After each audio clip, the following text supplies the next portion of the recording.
Clarice Lispector sempre foi uma autora de muito renome no território brasileiro, tendo até mesmo influências em diversos filmes feitos na época do cinema marginal ou reverberando e repercutindo até hoje na nossa literatura.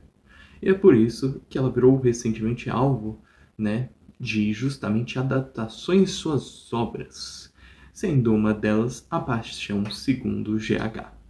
Oi, eu sou o cara da cultura e eu tô aqui para fazer a crítica de A Paixão segundo GH.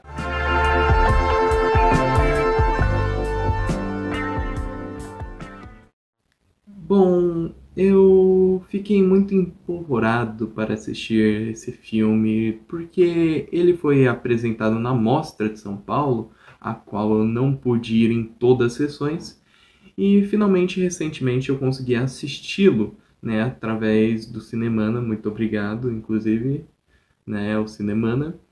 E eu fiquei muito empolvorado, como eu já disse, para assistir. Não tive a oportunidade, mas agora que assisti, finalmente tenho uma opinião formada sobre tal longa e sobre o que eu achei sobre o mesmo. Para começar, eu gostaria de destacar a grande utilização que eu pensei que seria muito escanteada, por ser justamente uma adaptação literária, dos sons do ambiente e que regem a obra. O filme praticamente se alinha todo a ter uma produção, ter uma produção sonora muito boa. Eu fiquei realmente intrigado em como ele conseguiu se utilizar dos sons de maneira eficaz e muito boa. Você é tragado atmosfericamente para esse lado lúdico, que a obra propõe, porque ela não é concisa, ela é um monólogo de uma personagem, É basicamente essa obra, tanto que é por isso que eu nem falei a sinopse, porque o filme inteiro é um monólogo. E para mostrar os sentimentos que regem a protagonista, no caso GH, ela se utiliza, a ópera, o filme, o longa, se utiliza muito desses sons que compõem o que tanto o GH sente, quanto que o ambiente rege sobre ela, Fazendo assim uma utilização muito boa dos sons, se equiparando até mesmo à Zona de Interesse do ano passado. O filme rege a sua composição baseado nos sentimentos da personagem e nas coisas em que ela escuta e o que aquilo simboliza para ela, Ou seja, sendo algo mais voltado ao artístico e algo que justamente tem uma qualidade sonora muito provocativa e muito boa, Então, ou seja, eu já gostei de cara do design de som.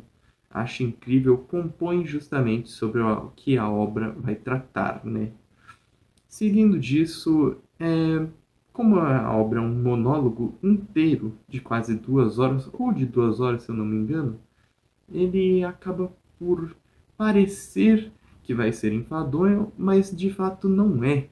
Eu fiquei tragado atmosfericamente pela obra justamente pelo tom de claustrofobia proposto pela mesma, pelas intervenções de GH na sua história. É uma personagem muito ambivalente e que com o decorrer da obra ela vai se moldando. Ela é uma casca, e a atuação proposta pelo longa e direção do Luiz Fernando Carvalho, ele trata muito dessa questão ambivalente, uma personagem quebrada e que tenta se livrar dessas amarras de idealização. Ela está numa camada muito grande da sociedade e é composta e regida dessa casca, a qual constantemente tenta quebrar, inserindo assim também na direção um elemento de terror.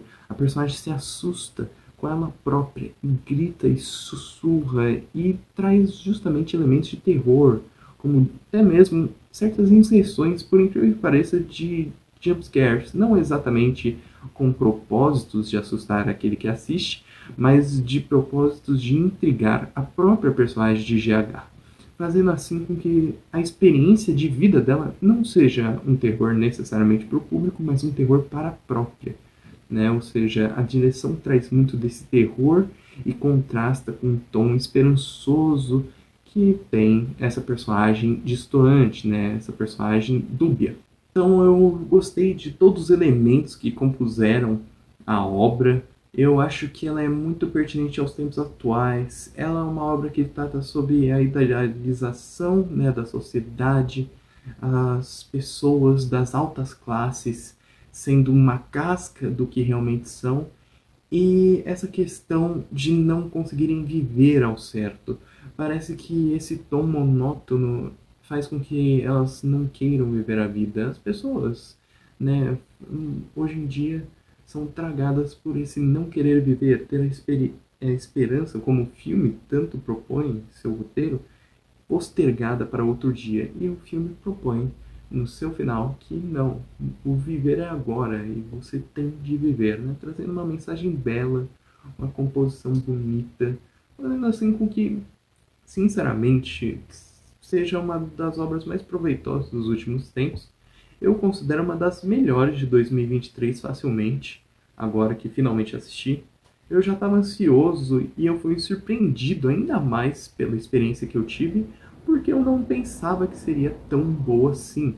Mas é incrível como o texto de GH, né, o texto que a Clarice fez, foi tão bem adaptado para as telas, né, trazendo os elementos da literatura, não os perdendo, afinal o filme inteiro é um monólogo, mas os adaptando através do visual. O visual que sobrepõe, né, o seu roteiro, fazendo assim que seja uma experiência sensorial de uma obra literária.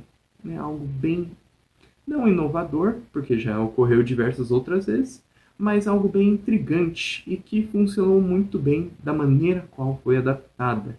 Você, ao final, se emociona através da composição proposta e principalmente da trilha sonora, a qual eu já esclareci, né, anteriormente sobre, que é um dos principais elementos do filme. Eu considero essencial a trilha sonora, a qual é regida, né, para tal obra. Aparentemente ela é original, só algumas inserções que não são, mas a grande parte, pelo que eu pude perceber, é original e é incrível.